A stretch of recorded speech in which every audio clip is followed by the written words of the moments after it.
선지서를 분류할 때 대선지서, 소선지서 이렇게 구분할 때가 있습니다. 어떤 의미가 있는 게 아니고요. 그냥 기록된 예언의 분량을 따라서 대선지서, 소선지서 그렇게 구분을 하기도 합니다. 사사기에 나오는 12명의 이 사사들도 우리가 좀 생소하실 수는 있습니다만 대사사, 소사사 이렇게 나누기도 합니다. 이게 또 마찬가지로 여기 기록된 양에 따라서 구분한 것입니다. 온니엘, 그리고 에훗, 드보라, 기드온, 입다, 삼손 이렇게 6명을 대사사라고 부르고요. 나머지 6명 삼갈부터 돌라, 야일, 입산, 엘론, 압돈 이렇게 해서 소사사라고 부릅니다. 오늘 아침에 나오는 이 본문에 나오는 5명은 전부 소사사에 해당되는 사람들입니다. 기록된 내용이 실은 별로 없어서 너무 없어서 할 얘기가 사실은 그리 많지 않은 그런 사람들일 수도 있습니다. 10장 1절을 우리 먼저 한번 보십시다. 10장 1절을 먼저 보시면 돌라라고 이름하는 사사가 여기에 나오죠. 근데 이 돌라라는 이 사람은 저에게 만약 사사기에 나오는 12명 사람들 중에서 사사들 중에서 우리가 원픽이라고 하지 않습니까? 한 명을 꼽으라, 선택해보라 그러면 저는 이 돌라를 고민할 것 같습니다. 다른 대사사들도 있지만 이 사람을 뽑을까 고민될 것 같아요. 기록된 내용은 짧습니다. 그리고 되게 평범해 보이는데 여기에 기록된 내용에 행간에 읽혀지는 역량이라고 할까요? 이 사람의 역량을 생각해 보면 내공이 상당했겠다 싶은 그런 생각이 실은 듭니다. 여러분 10장 1절 맨 앞에를 한번 보십시오. 10장 1절 맨 앞에 보면 아비멜렉의 뒤를 이어서 라고 나오죠. 아비멜렉이 누구냐 하면 기드온의 아들입니다. 이 사람은 사사로 분류되지는 않아요. 그러니까 사사가 아님에도 불구하고 오늘 이 본문 10장 바로 앞장인 9장 한 장 전체에 나오는 화제의 인물입니다. 이 아비멜렉은 이 사람이 보여주는 내용은 분량을 실은 상당히 차지하는 그런 인물이에요.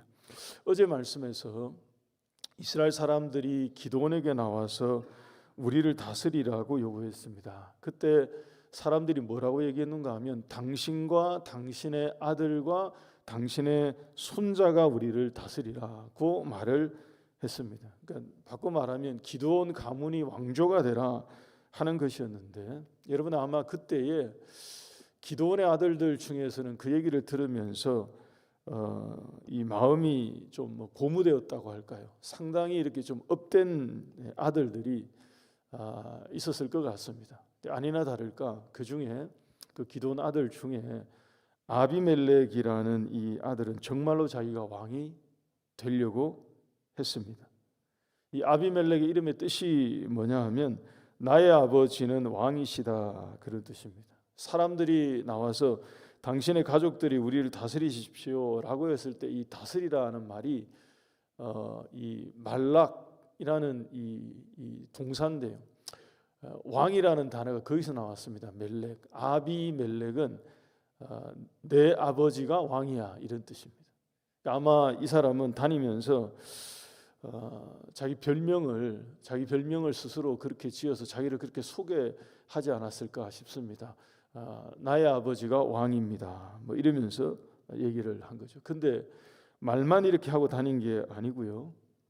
이 아비멜렉은 실제로 어떤 일을 벌였습니다. 그것도 아주 대형 사건을 일으켰습니다. 기드온에게는 71명의 아들이 있었는데 그 중에 70명을 한날 한시 한 장소에서 살해를 했습니다. 이 아비멜렉이 자기 자신이 오롯이 왕이 되겠다는 계획이었죠. 대형 참극이 일어났습니다. 그때 막내 동생인 말째 동생인 요담이라는 아들만 급하게 피신해서 살아남았습니다. 여러분 그때 요담이 사람들에게 비유로 얘기한 것은 아마 아시는 분들은 다 아실 것입니다. 그 비유는 굉장히 유명한 비유입니다.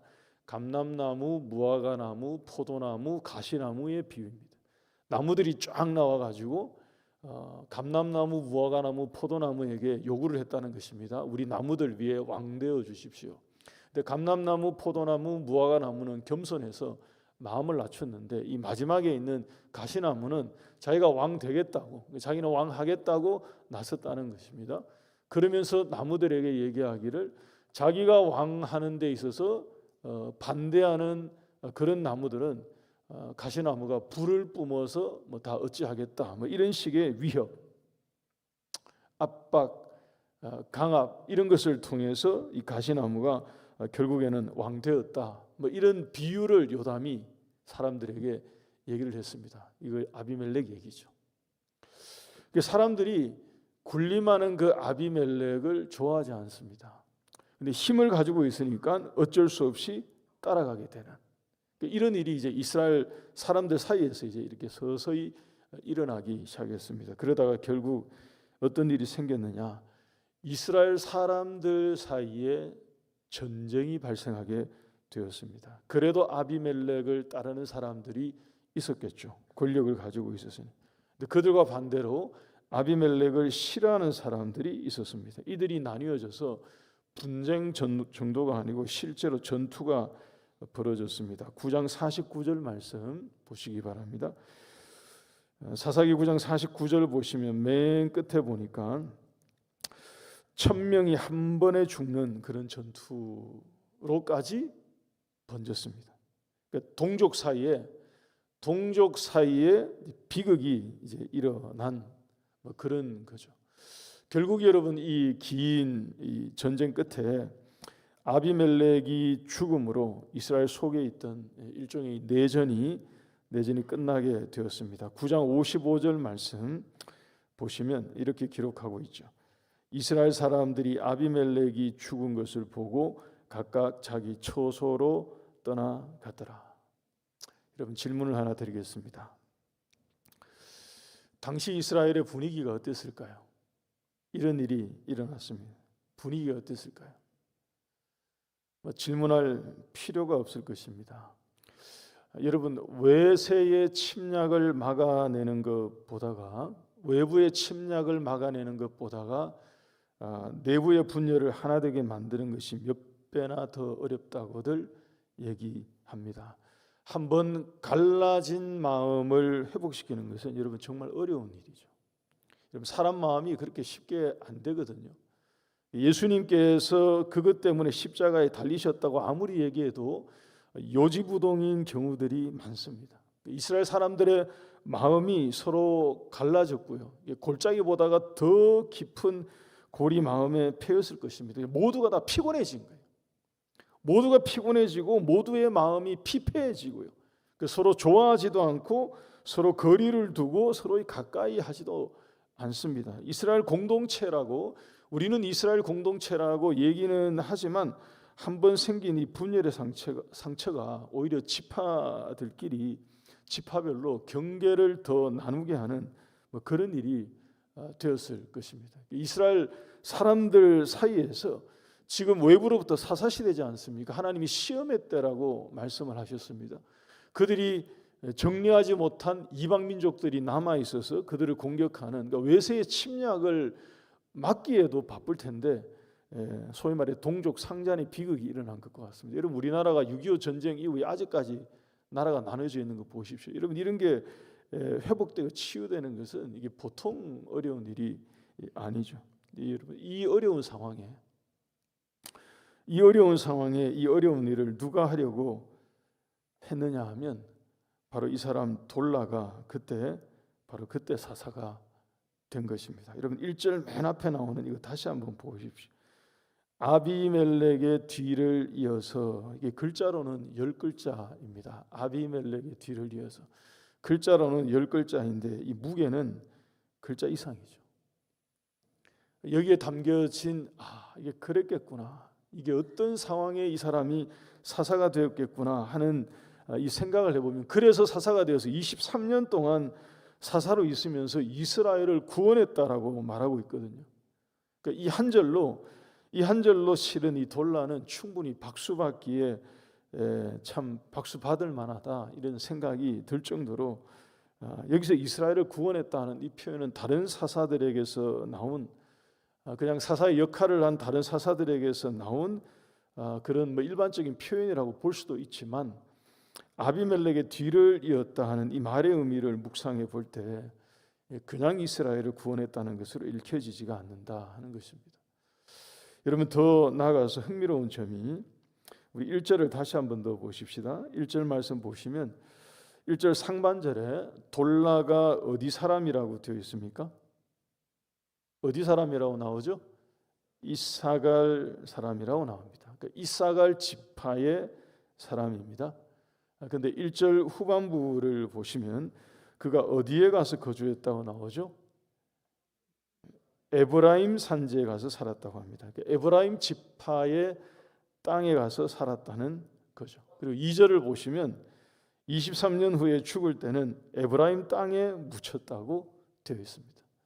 사사기에 나오는 대부분의 사사들은 자기 고향 땅에 묻혔다고 대부분 기록되어 있거든요. 근데 이 사람은 특이하죠.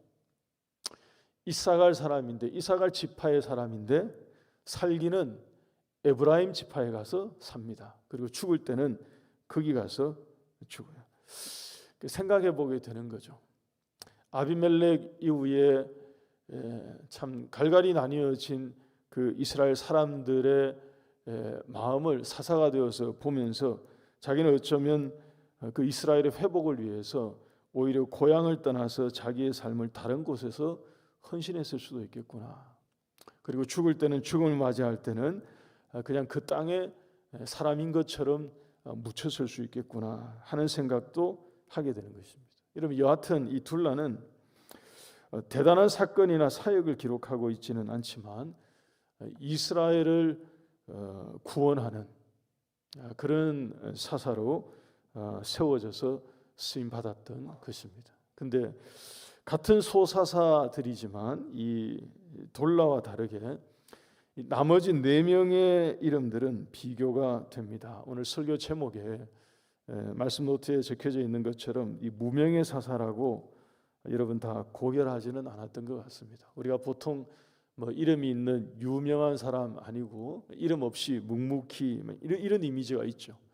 그러니까 무명의 이름을 가지고 있다 그러면 왠지 고매할 것 같고 고결할 것 같은데 이 4사람은 무명의 사람들처럼 소사사들이지만 고결하지도 않았던 것 같습니다.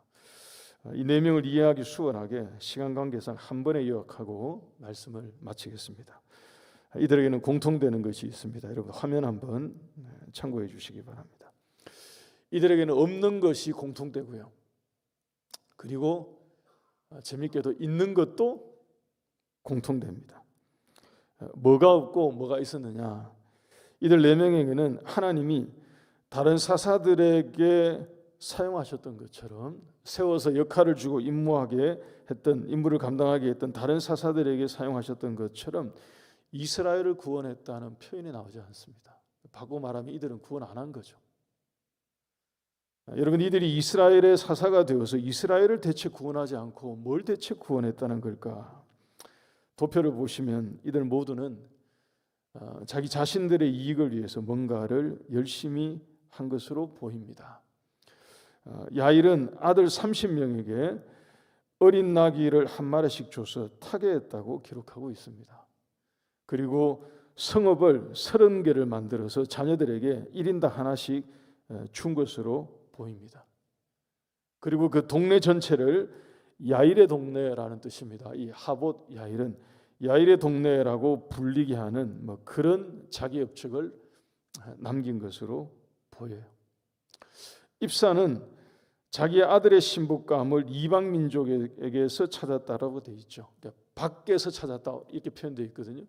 근데 자기의 딸들의 신랑감도 밖에서 데려왔다라고 되어 있습니다. 이런 왜 그랬을까요?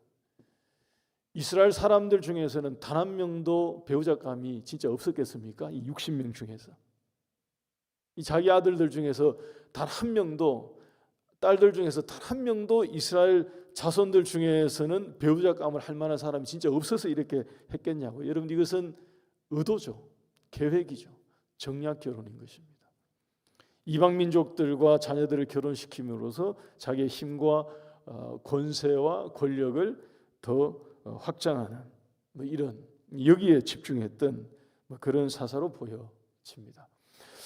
엘론도 사사기 12장 11절 12절 보게 되면 자기 이름을 따서 고향에 성읍을 만든 것으로 보입니다. 엘론과 야알론은 실은 히브리어로는 글자가 이게 같은 글자, 같은 말입니다. 자기 이름을 딴 성읍을 남겼다. 기록이 이제 이런 것만 나오는 거죠. 마지막 압돈도 앞에서 야일이 했던 것처럼 자기의 아들 40명, 심지어 손자 30명에게 각각 어린 낙이 70마리를 준비해서 각각 타고 다니도록 했다는 얘기가 기록되어 있습니다. 여러분, 짧게 기록되어 있는 이 내용들에서 우리가 묵상하게 되는 것은 다른 게 아니죠. 여러분, 자녀들을 위해서 무언가를 물려줄 수 있겠죠. 뭔가를 남겨줄 수 있겠죠. 근데 그것밖에 기록으로 남길 게 없었다는 게 문제 아니었겠습니까? 그래도 사사인데, 그래도 이스라엘의 사사인데 아무리 한 절 짧게 기록되어도 이스라엘을 구원했다. 누구는 이제 그런 기록이 나오는데 이스라엘 공동체를 위해서 기여한 게 있고 섬긴 게 있고 뭔가가 있어서 이스라엘을 구원했다라고 나오는데 똑같이 무명의 돌라이지만 그런 기록이 있는데 이 네 명은 자기 자신들을 위해서 한 그 외에는 기록할 게 없었다는 게 이게 문제였을 것입니다. 여러분, 오늘 하루도 우리가 살아갈 때 주를 섬기고 주의 나라를 위해서 같이 기도하고 섬기고 세우고 우리를 부르신 주님을 위해서 살아가는 신실한 주의 백성들이 다 되시기를 주의 이름으로 축복합니다. 우리 같이 찬양하고 기도하도록 하겠습니다.